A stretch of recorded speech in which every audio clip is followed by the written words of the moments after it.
तो स्टूडेंट्स, आज की इस क्लास में आप लोगों को क्लास 12 की फिजिक्स विषय के अंतर्गत 3 नंबर वाले महत्वपूर्ण प्रश्नों को बताया जाएगा। आप सभी को पता है कि आप सभी लोगों का जो फिजिक्स विषय का पेपर होता है वो टोटल 70 नंबर का होता है, जिसमें से जो 30 नंबर के प्रश्न होते हैं वो 3-3 नंबर वाले होते हैं। अर्थात हम कह सकते हैं कि जो 3-3 नंबर वाले प्रश्न होते हैं वो टोटल 10 प्रश्न आपके प्रश्न पत्र में पूछे जाएंगे और आज की क्लास में उन्हीं प्रश्नों को हम बताने जा रहे हैं। तो सभी लोग क्लास को अंत तक जरूर देखिएगा और एक एक क्वेश्चन को अच्छे तरीके से समझिएगा।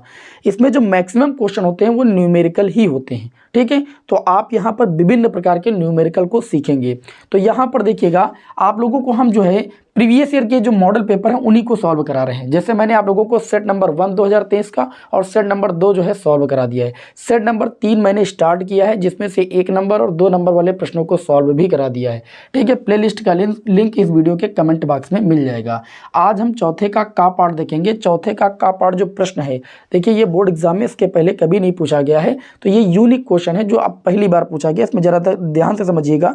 पूछा जा रहा है कि वायु के सापेक्ष किसी द्रव के अपवर्तनांक का वायु में प्रकाश की चाल और द्रव में प्रकाश की चाल से संबंधित व्यंजक आपको ज्ञात करना है। साथ ही में द्रव में स्थित किसी वस्तु की आभासी गहराई के सूत्र का निगमन कीजिए, ठीक है।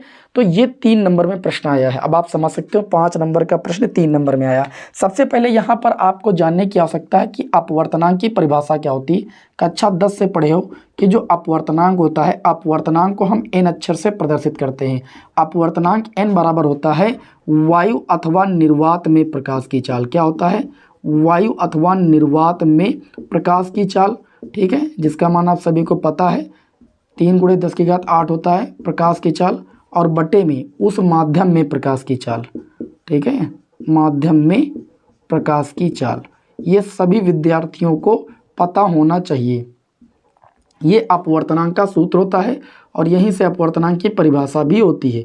हम कह सकते हैं कि वायु अथवा निर्वात में प्रकाश की चाल बटे में माध्यम में प्रकाश की चाल, मतलब इसका जो रेशियो होता है वो क्या कहलाता है? अपवर्तनांक कहलाता है। अपवर्तनांक को n से प्रदर्शित करते हैं। इसको ऐसे भी लिख सकते हैं, n बराबर वायु या निर्वात में प्रकाश की चाल को c से लिखा जाता है, माध्यम में प्रकाश की चाल को v से लिखा जाता है। तो n बराबर c/v, ये अपवर्तनांक का सूत्र होता है।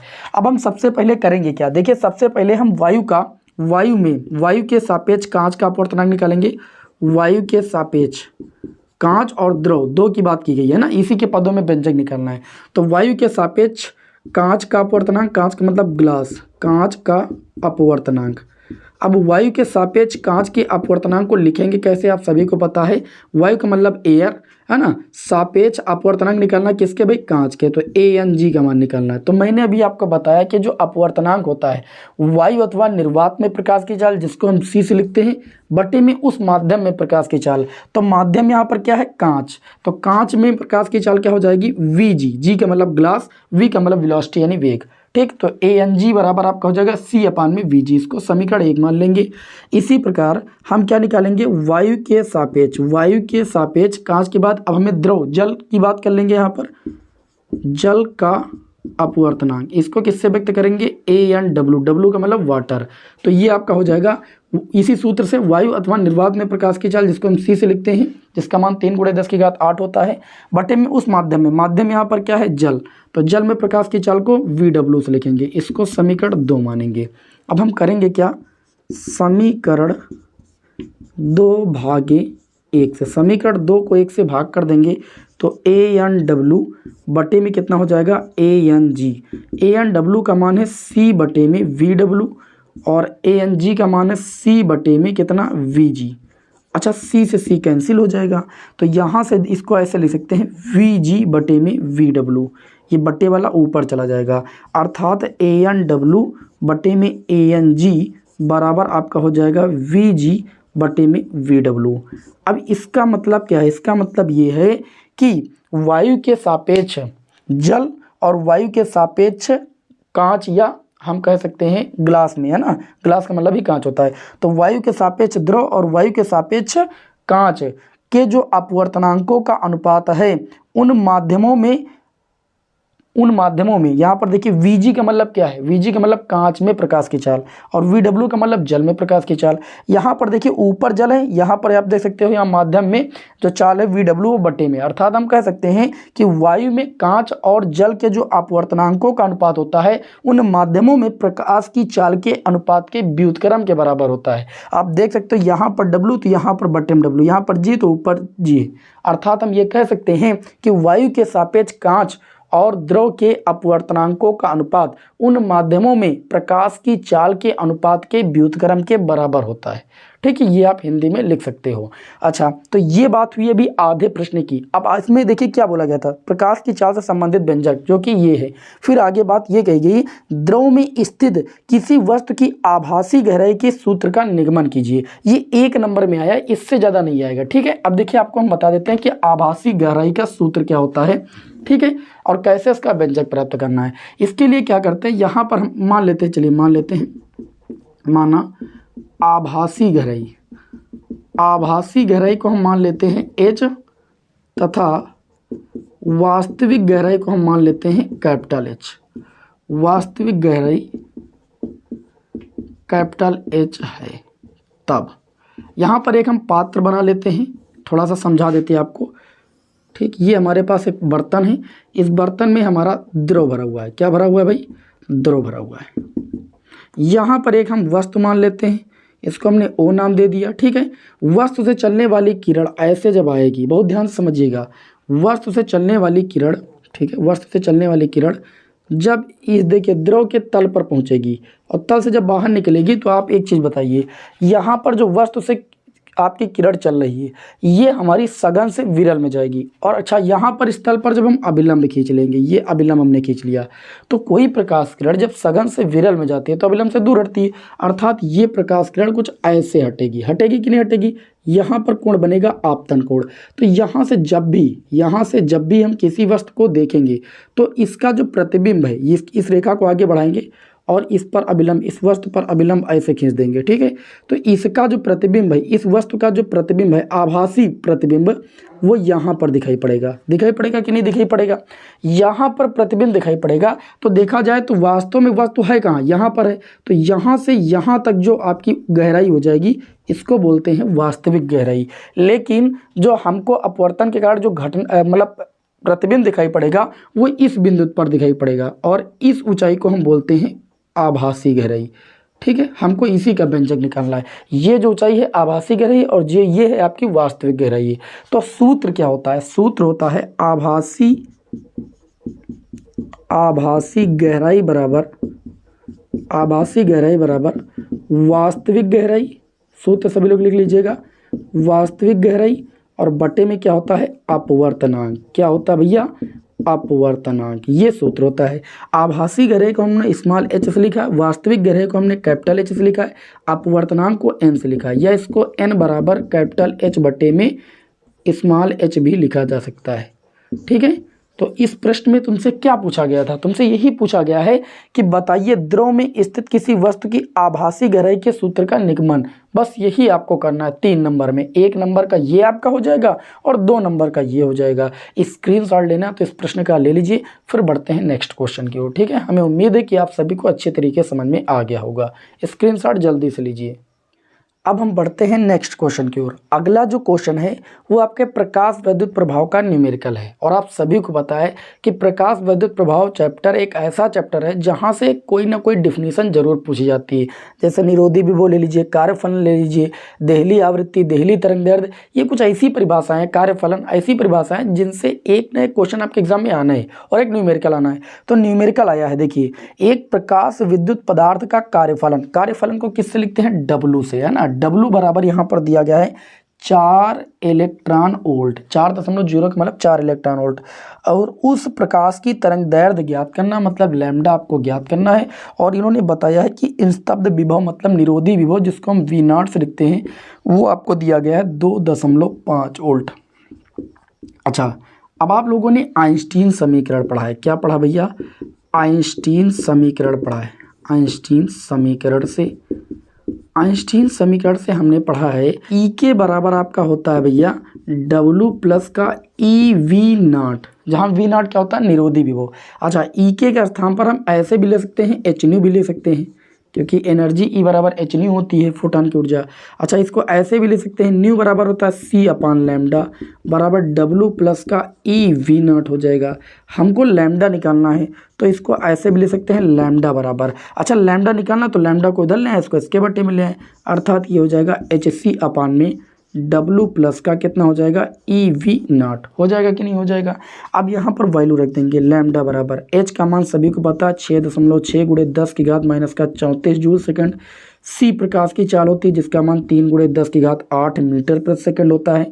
W का मान आपको दिया गया है 4 इलेक्ट्रॉन वोल्ट दिया गया है, प्लस यहाँ पर देखिए E इंटू में वी नॉट, मतलब हम कह सकते हैं इलेक्ट्रॉन वोल्ट इंटू में आपका वी नॉट। वी नॉट की वैल्यू कितनी है, 2.5। उसके बाद E है तो E और इसका मात्रक क्या दिया है, वोल्ट, तो इलेक्ट्रॉन वोल्ट इसको भी लिखा जा सकता है। अब इसे सॉल्व करेंगे भैया, है ना। इसे सॉल्व करेंगे तो लैम्डा बराबर कितना आ जाएगा, ऊपर देखिए 6.6 गुणे में 3 गुणे में 10 की घात। संख्या पास करते हैं, कैलकुलेशन करने का यही तरीका होता है। 10 की घात माइनस 34 से 10 की घात 8 जाएगा, 10 की घात माइनस 26 बटे में आ जाएंगे 4 इलेक्ट्रॉन वोल्ट और 2.5 इलेक्ट्रॉन वोल्ट जोड़ेंगे तो 6.5 इलेक्ट्रॉन वोल्ट हो जाएगा। अब इसे भैया सॉल्व करेंगे तो 6.6 है ना, या एक काम कीजिए, सिंपल इसको गुणा कर लीजिए, 6 त्रिक 18, 6 त्रिक 18 19, ठीक। दशमलव हम क्या लगाएंगे भाई, एक अंक पहले, 19.8 गुणे 10 की घात माइनस का 26। नीचे आपका हो जाएगा 6.5 गुणे में 10 की इलेक्ट्रॉन वोल्ट को 1.6 गुणे 10 की घात माइनस 19 से गुणा कर देंगे, ये वोल्ट में आ जाएगा।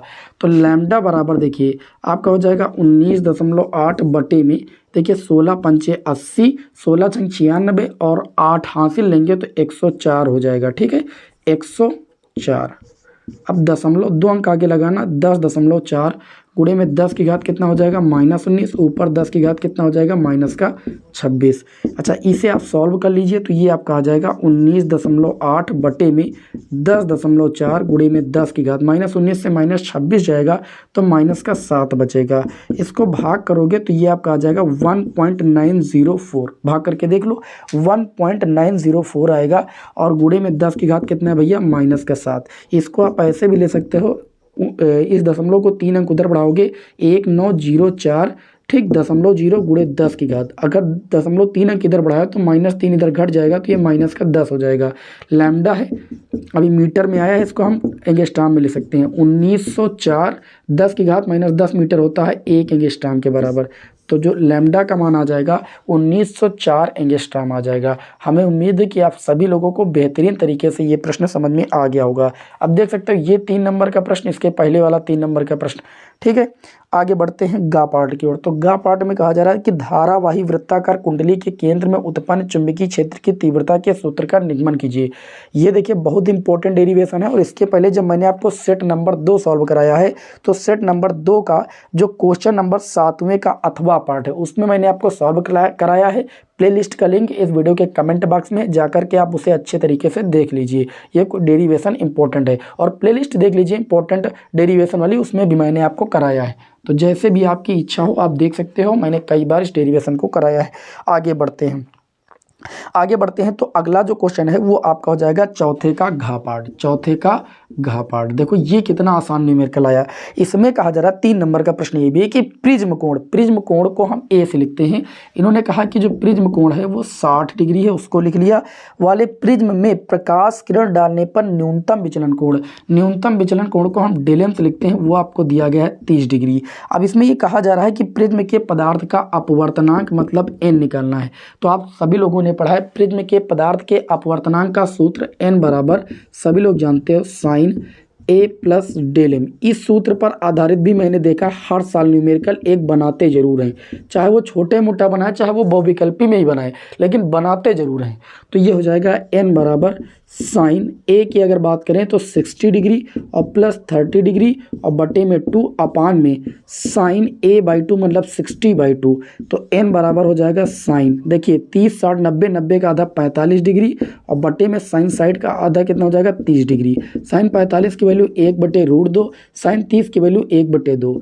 ये 2 ऊपर चला जाएगा, 2 बटे कितना हो जाएगा √2। आप सभी विद्यार्थियों को पता है कि 2 को हम लिख सकते हैं √2 इंटू में √2 बटे में √2। √2 से √2 कैंसिल किया जाएगा, √2 और √2 का मान होता है 1.414। अपवर्तनांक का कोई मात्रक नहीं होता है।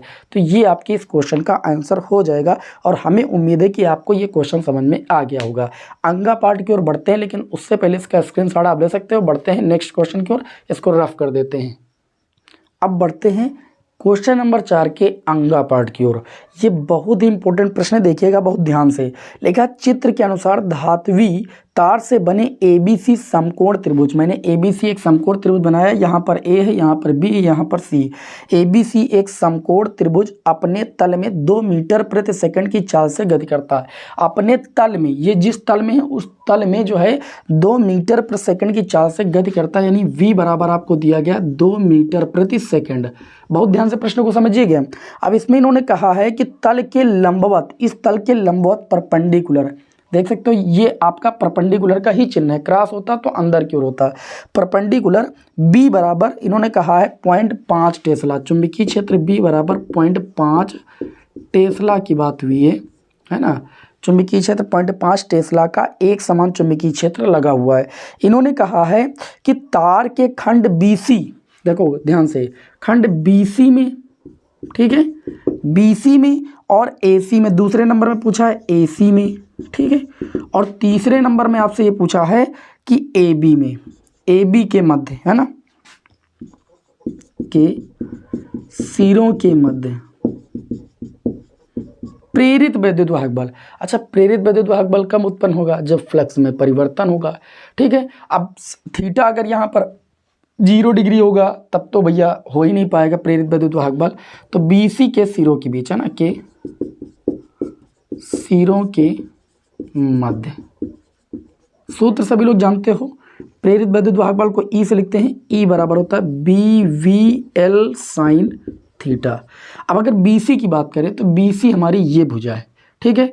अब अगर देखें वेग की दिशा तो ऐसे है, अगर हम बात करें यहाँ पर L लंबाई ऐसे है, तो वेग और लंबाई के बीच जो एंगल बनेगा वो 90 डिग्री थीटा बनेगा।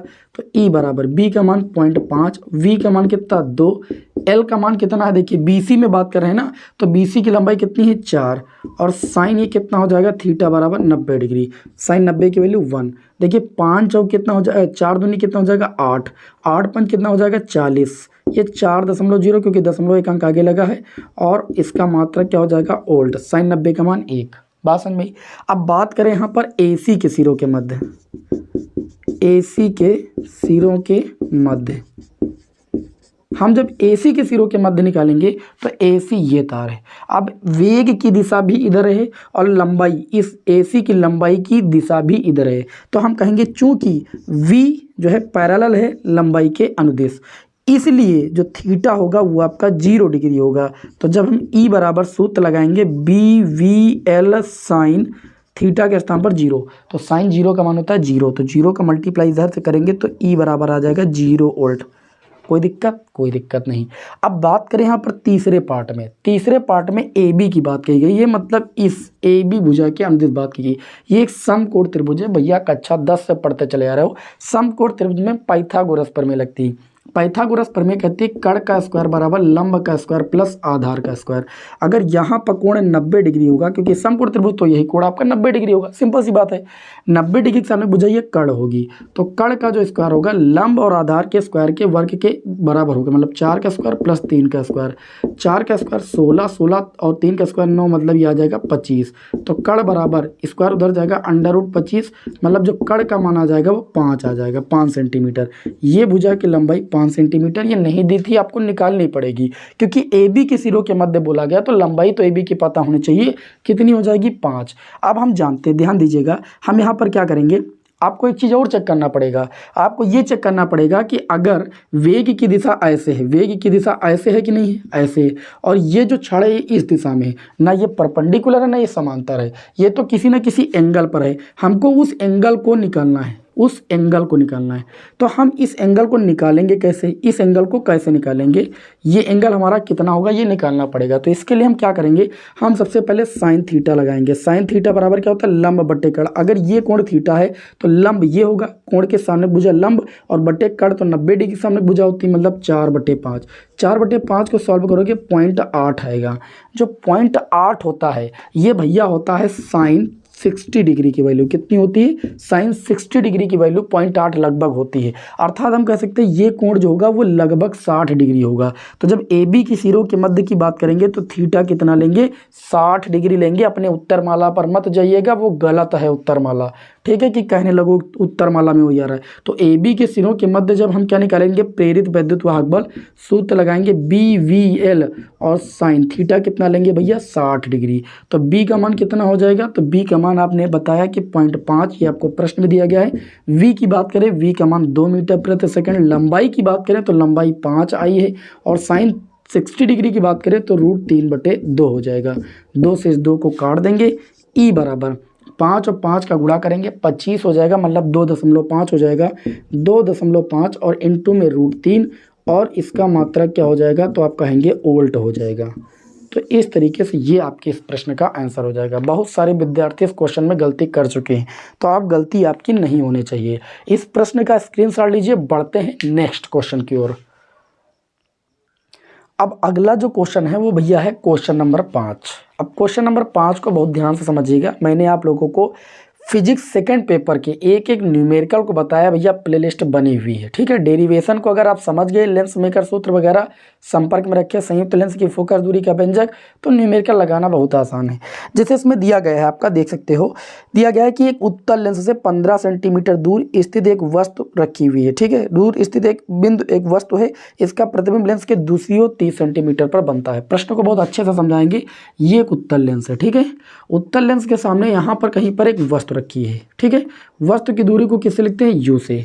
ये एक अक्ष की ऋण दिशा में दूरी पड़ती है, इसलिए ये दूरी आपको ऋणात्मक लेनी पड़ेगी। तो यू का मान आपको दिया गया -15 सेंटीमीटर, ठीक है। अब ये उत्तल लेंस क्या करता है, इस वस्तु का प्रतिबिंब यहाँ पर कहीं पर बनाता है, ठीक है। यहाँ पर कहीं पर प्रतिबिंब बनाता है, और इसको वी से लिखेंगे। ये डिस्टेंस एक्स अक्ष की धन दिशा में है, इसलिए वी का मान यहाँ पर कितना होगा भाई, धनात्मक होगा, और प्रतिबिंब बनता है 30 सेंटीमीटर की दूरी पर। तो सबसे पहले हम यहाँ पर इस उत्तल लेंस की फोकस दूरी निकालेंगे। क्योंकि ये उत्तल लेंस है, उत्तल लेंस की फोकस दूरी धनात्मक होती है। लेंस सूत्र होता है 1/f बराबर 1/v माइनस 1/u। ये वाला सूत्र लगा देंगे। 1/f बराबर 1/v का मान कितना आया, 30, माइनस 1/u का मान -15, तो माइनस माइनस प्लस हो जाएगा।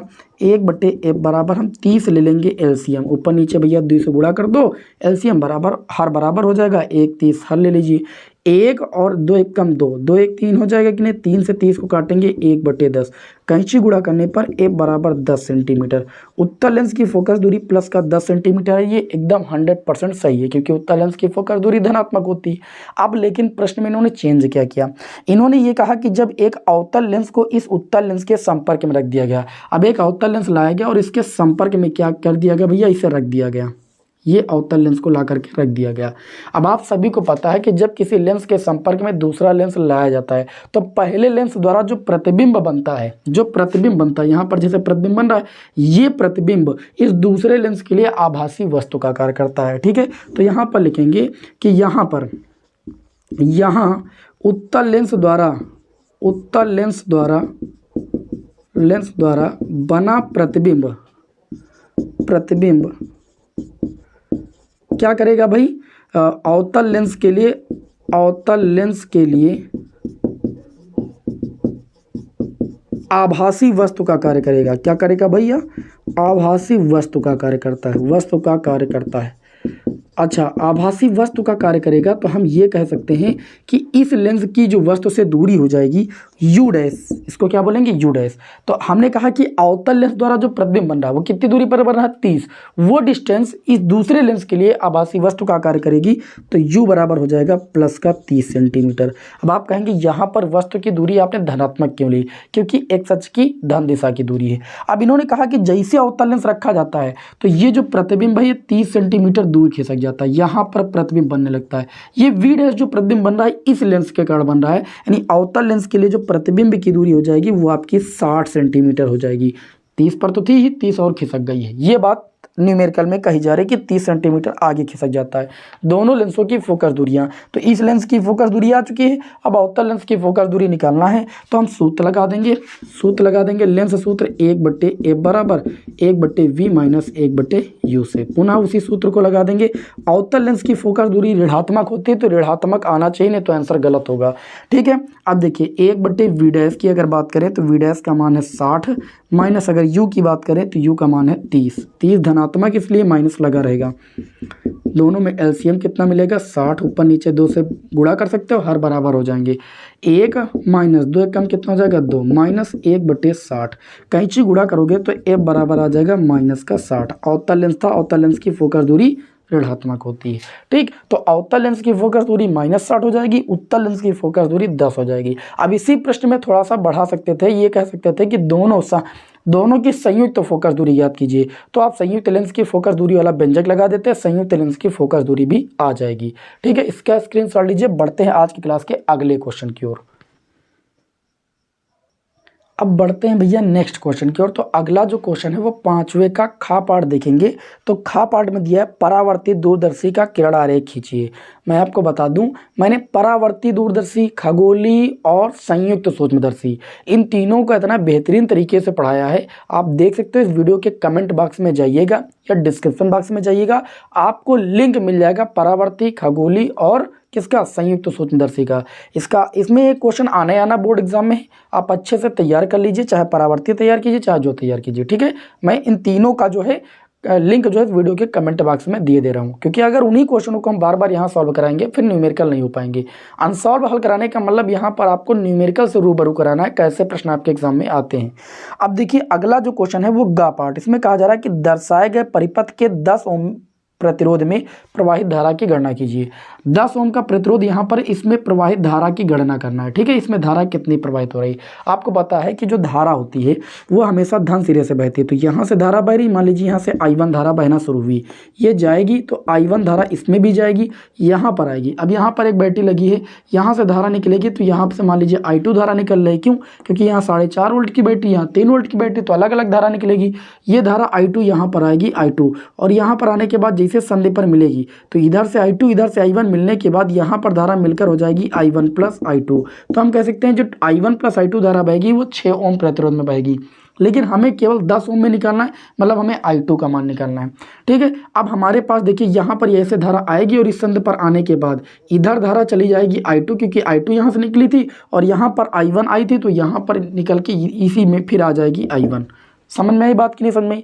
अब देखिए यहाँ पर हम बना लेंगे 2 आपके बंद पास, एक ऊपर बंद पास बन जाएगा और एक नीचे बंद पास बन जाएगा। ठीक है, एक बंद पास यहाँ से ऐसे बनेगा नीचे टू ऐसे, ठीक, और एक बंद पास ऊपर बन जाएगा। किरचॉफ का वोल्टता का नियम जानते हैं, तो लिखेंगे किरचॉफ के द्वितीय नियम से, किरचॉफ के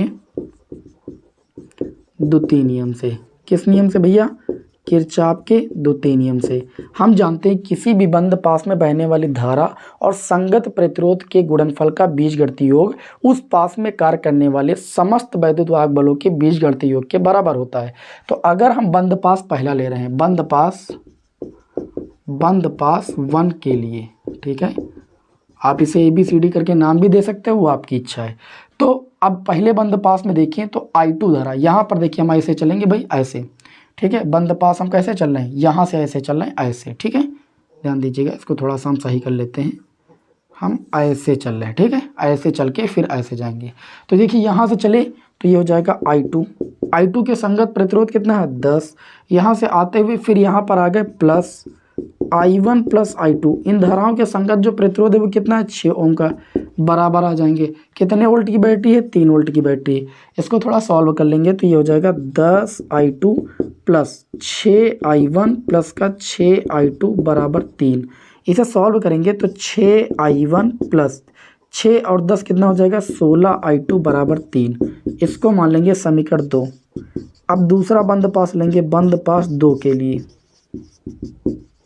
बंद पास 2 के लिए। दूसरा बंद पास कौन सा, ये वाला। यहाँ से देखिए ऐसे चलेंगे, ऐसे ऐसे ऐसे, फिर ऐसे आ जाएंगे। तो यहाँ से चले तो I1 धारा किस में बही, तो आप कहेंगे I1 धारा बही 3 ओम के प्रतिरोध में।